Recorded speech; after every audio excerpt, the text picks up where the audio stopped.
Hello YouTube, Wes here checking in once again with a brand new Vinyl Finds episode for you. As I've mentioned in some recent videos, my vinyl buying habits, my vinyl collecting habits are changing a bit.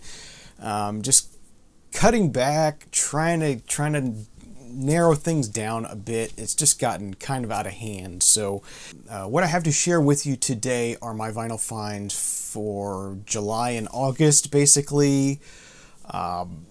Don't know how often I'll be doing these updates, just as I feel I have a decent amount to talk about is how I'm going to proceed in the future with these. But got a pretty decent stack here, some interesting stuff, some sale things from the Target sale that happened in July, I think it was, some mail order items, some thrift store finds, antique mall finds, even got a MoFi in here, although it's likely not a digital MoFi because it's a pretty old one, but let's go ahead and get into it. This first one I picked up was inspired by Tim Guthrie, and a lot of you here, longtime members here, will be familiar with Tim. And he shared this as kind of his on Facebook. I think he shared this as kind of his recent spins, and yeah, this is a group I saw at the Florida Folk Festival. They headlined the Florida Folk Festival 5 or 6 years ago now. And that's Gray and Mophro, and this is their album Lockalusa. Originally released, when was this released? I think it's probably about 10 years old at this point. Gray and Mophro are kind of a swampy blues rock kind of group. And I will say the name Lockalusa kind of references this part of north central Florida where I live in. Lake Lockalusa is not very far away from me here. I pass by it quite often in my travels. Really lesser known area of Florida, a very rural, wild area of Florida. And I dig this group. And dug him ever since I saw him at the Florida Folk Festival. And he shared that he was spinning this, and I thought, yeah, that's pretty cool. I only have one other piece of vinyl from the group. I did not have this album. As I said, I think this is like a 10th anniversary reissue of this. It is a 2 LP set on colored vinyl, which is pretty awesome. Go ahead and share with you the... did come with a printed insert as well. And it's on colored, sort of a green, pretty green marbled vinyl. So that's Gray and Mophro, or just Mophro as on this album in particular. I highly recommend the title track, Lockalusa. There's like a 12-minute live version that's available here on YouTube, and it's also on a DVD I have. But yeah, I definitely recommend checking out the live version of the track Lockalusa. It's a pretty awesome kind of laid back, grooving kind of track, and I do recommend checking that out if you want to hear something from the group. So that was my first pickup of the that I have to share with you today. So let's go ahead and get into a couple of these Target pickups. As some of you may or may not know, Target had some pretty big vinyl sales in the past couple of months. They had a bunch of stuff marked down like half price, and then they had a bunch of stuff that was also, they just put on clearance depending on what store stock they had. So each store was a bit different. And I found 3 things from my local Target. The first thing I got here is the most recent album by the artist Sting, titled The Bridge, from 2021.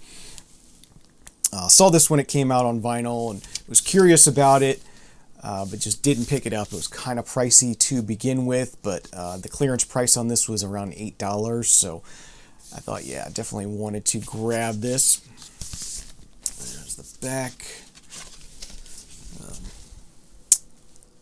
There's the gatefold on it. And this is a 2 LP set. It's pressed at MPO in France.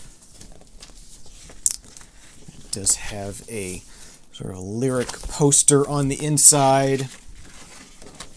And also an essay in there as well.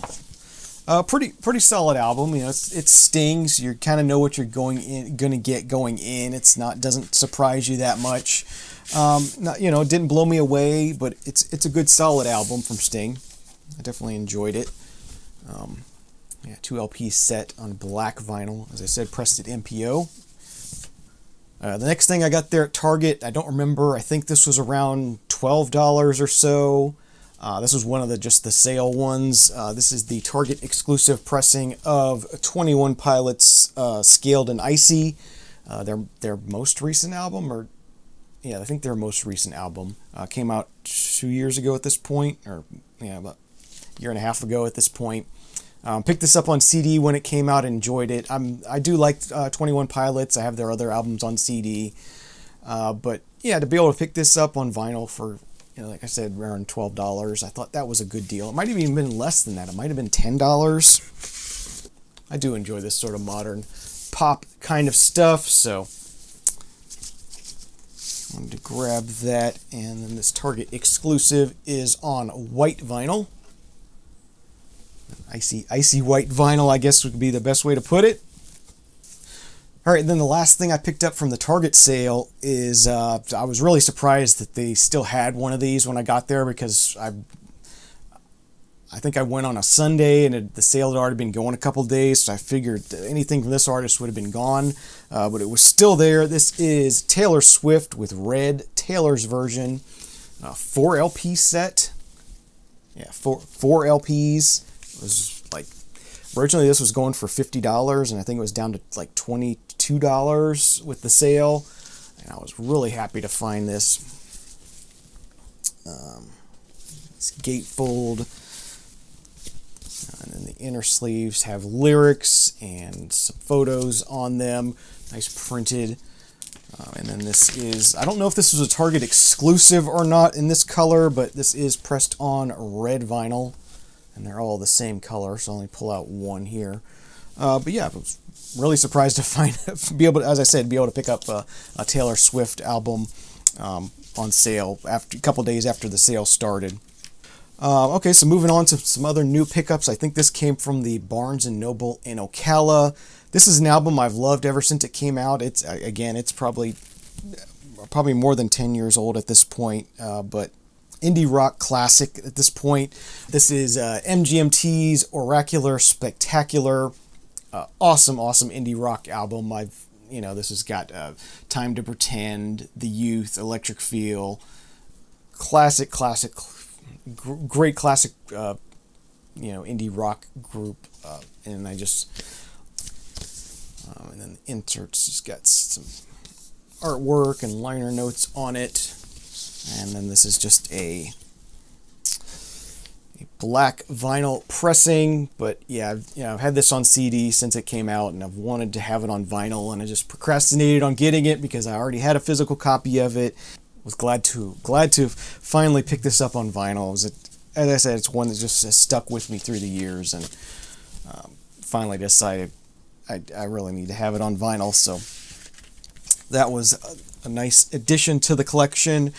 Okay, this next one was another one that's been highly recommended in the vinyl community. A lot of people loved this it's a reissue. It's a 50th anniversary reissue. When it first came out, it was like it was $40, and it dropped to $30, and I thought, okay, at $30, I'm going to get it, and it's definitely worth having, and that's the 50th anniversary reissue of Marvin Gaye's What's Going On. Yes, I did. I did actually buy this. I've had some conversations with several of you here on YouTube about this, and because I do have a nice original pressing of it in the collection, and I kind of was like, well, I already have a nice pressing of it, nice copy of it. It sounds amazing. It sounds better than my original. Really, really clear, warm, crisp kind of sound, just the way you want it to sound. Really nice release, nice heavy Stoughton style jacket. It's a gatefold, as are the first pressings, which is nice.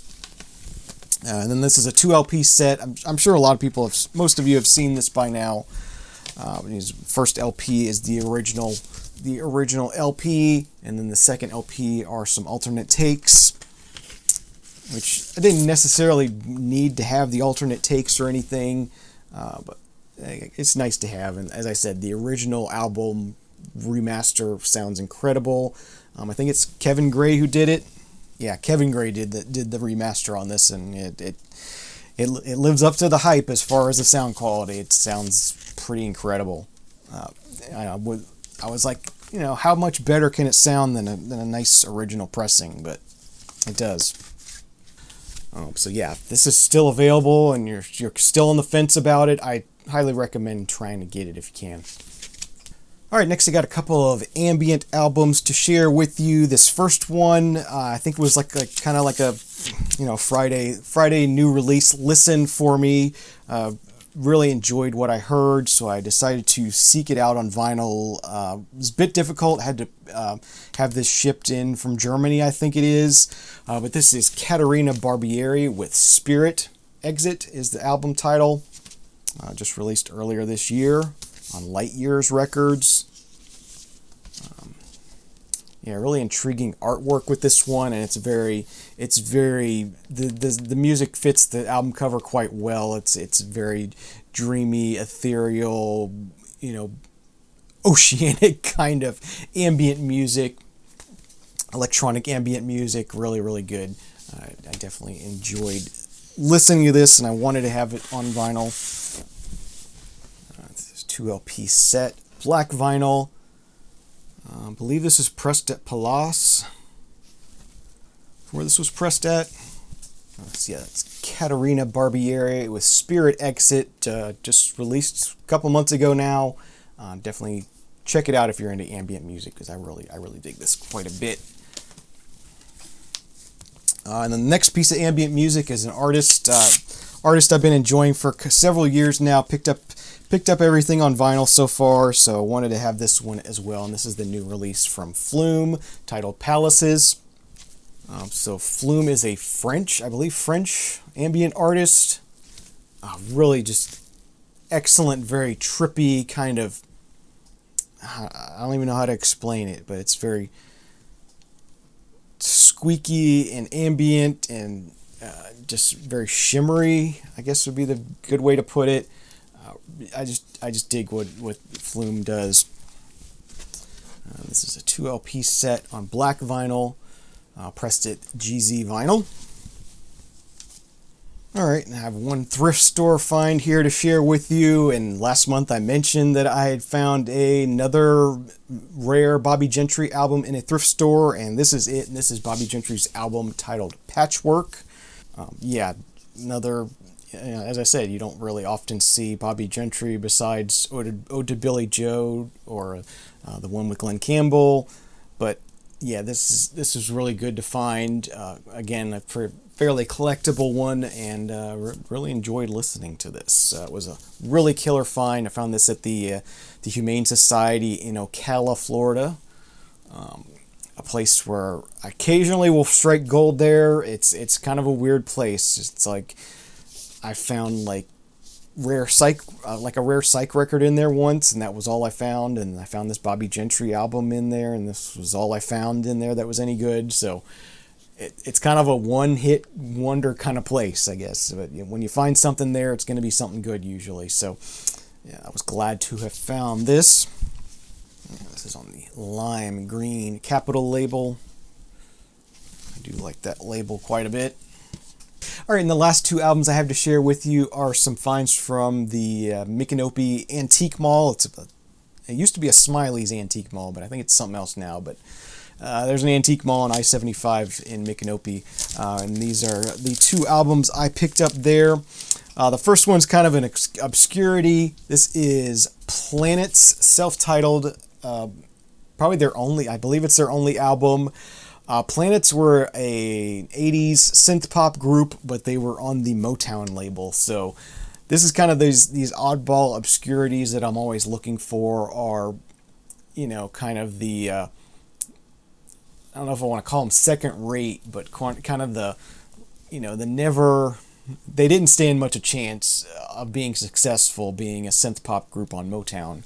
But Motown was trying to, in the early 80s, they were trying to stay with the trends, and they did put out some synth pop type stuff. And this is just, it's okay. It's not great, but it's kind of an interesting piece and an interesting thing to sort of listen to and learn about. And, you've never heard any of this before, most likely. But yeah, it was just something I couldn't resist picking up, so I grabbed this. There's the Motown label, but this is not soul. This is synth pop. So that was fun one to pick up and listen to, and I like diving in and exploring that kind of stuff.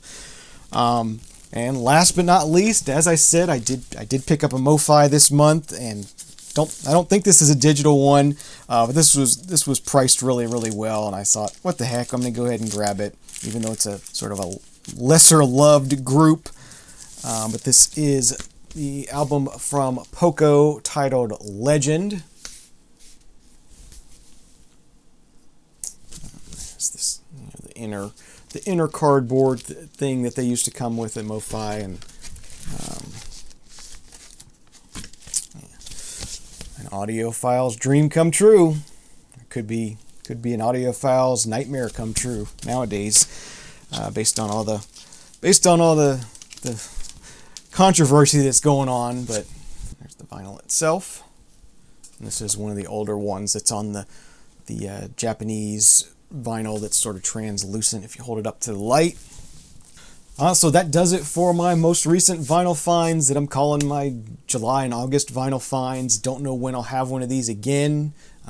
As of right now, we're in the middle of September and I have not bought any more. What you see here is what I have. Whenever I pick up some new vinyl, I'll let you know. I'll continue to do Vinyl Survivor episodes. I got plenty more vinyl discovery episodes to make. I'll try to do some thread responses, come up with some ideas. I got some gear reviews that I need to do. Plenty more to come. Going to be talking about more CDs as well. Lots of other things more to come. So thank you very much for watching. Hope you're all doing well, having a great day, great night, enjoying yourself, enjoy some great music. Thanks for watching. Remember, there is no bad music, only music you don't like. And we'll see you again next time. Cheers.